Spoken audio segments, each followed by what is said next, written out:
สบายดีขอต้อนรับเข้าสู่การรายงานข่าวพยากรณ์อากาศ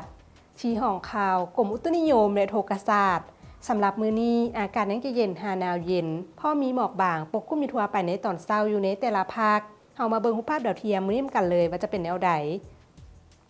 ความกดดันสูงของอากาศหนาวเย็นได้ปกคลุมอยู่ทั่วทุกภาคของประเทศลาวด้วยกำลังอ่อนหาปานกลางสมทบกับกระแสลมตะวันออกเฉียงเหนือพัดปกคลุม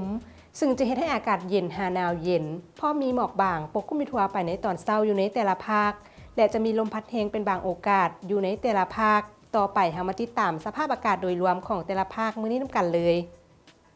ภาคเหนือด้านตะวันออกอากาศหนาวเย็นพอมีหมอกหนาปกคลุมอยู่ทั่วไปและจะมีลมพัดแรงเป็นบางโอกาสอยู่บางท้องถิ่นอุณหภูมิในระหว่าง 14-25 องศา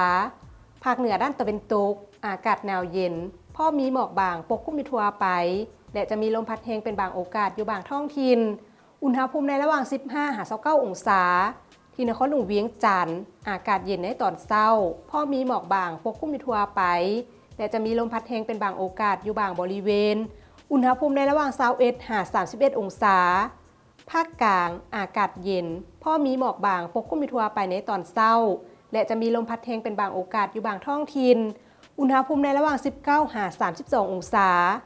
สำหรับแขวงไชยสมบูรณ์อากาศหนาวเย็นพอมีหมอกหนาปกคลุมในตอนเช้าและจะมีลมพัดแรงเป็นบางโอกาส